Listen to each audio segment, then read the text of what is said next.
Hey Star Citizen, this is Altazink coming to you with a update to the user.config file that we had before.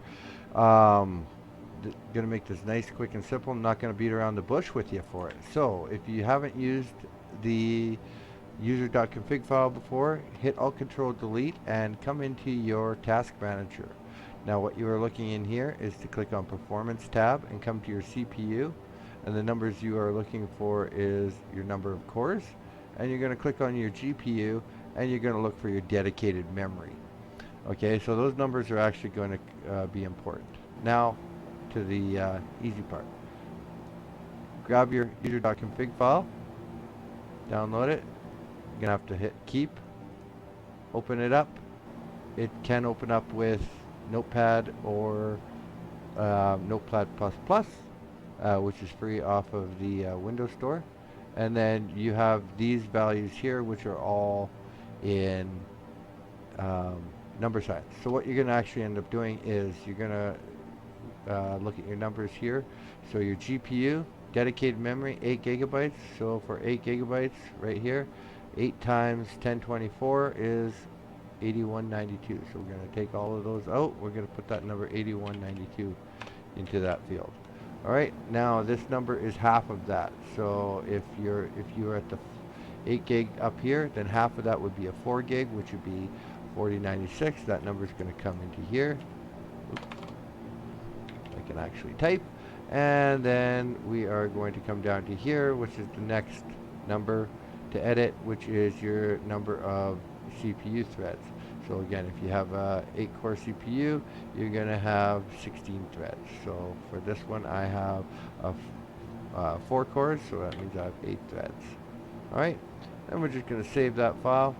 Okay, and then what we're going to do again is come into our Star Citizen folder, which if you don't know where your Star Citizen files are, you can go to your RSI launcher. It's going to tell you there. So you just open up window, go to your, okay, so that's D drive, games, Cloud Imperium games. Now we're going to look for Star Citizen and live, and we're just going to dump that file right into here. All right. After that, you just launch up your game and in you go. Now there are some other features that with the new update that we cannot change with the file, even though I have tried, and I'm just going to take you through them right now. So you would hit R, tab, display info. You've got that one, 3. So you can see that one is your standard command to see your FPS.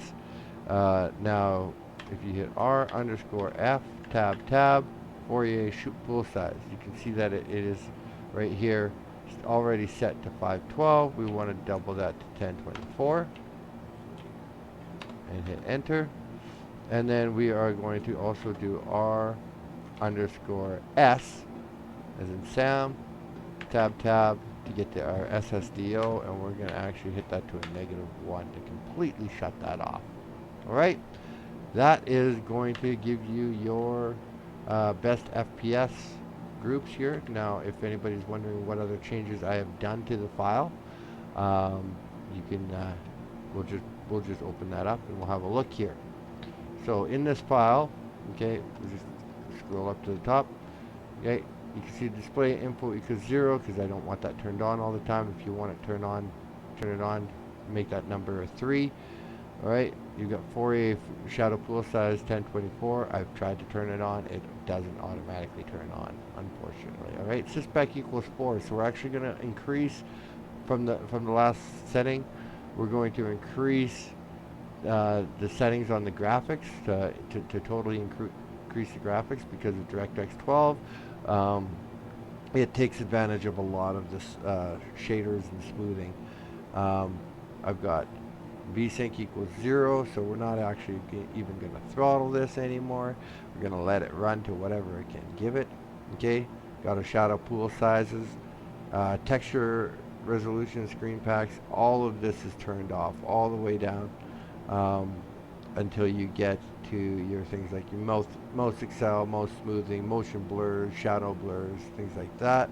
And again, just anti-aliasing, we definitely want to turn off anti-aliasing with the higher resolutions. Anti-aliasing basically smooths out the triangles, and on resolutions of 480 by 640, which the game originally came out to use, it all looked jagged. But now um, we've got the 1080 and higher, up 4K, 8K resolutions, right? Those triangles are so small you're not going to notice any difference. All right, so chroma abrasion, right? We're turning these settings off, and the reason we're turning those off is literally because with them turned on, your game in the background is trying to still smooth out everything, which is going to exponentially um, increase your load on your system, because it's still trying to do that even though it's not necessary. Eload equals 10, ratio equals 10. You can put it up to 20, you can set it down to 5, put that whatever you want. That basically just means your performance though is going to increase the lower you set that number in the city. So if you're having troubles with cities, you're definitely going to want to drop that number down. The standard default is about 20. Okay, so I usually set it at 10, makes the cities really nice to deal with. Okay, and then you got further down here, these are just your thread rendering, hyper-threading, enabling, things like that. Now with DirectX 12, anybody who does have SLI, okay, feel free to use it. Okay, I do find that, like I actually turned mine on, and at one point in time, and I was getting like 90 FPS out of my two 980Ms, which should give me 16. However, the alternate frame rendering did cause a little bit of light flickering on light sources, right? It wasn't on everything, it was only on light sources. So when you saw a bright light coming from somewhere, it tended to flicker. Kind of got annoying. So I'm still running on the single 980M, and I am now getting between 48 and I am getting between 48 and 55 frames per second, and running through cities and around the verse. So it's definitely stabilized things with the DirectX 12 update, but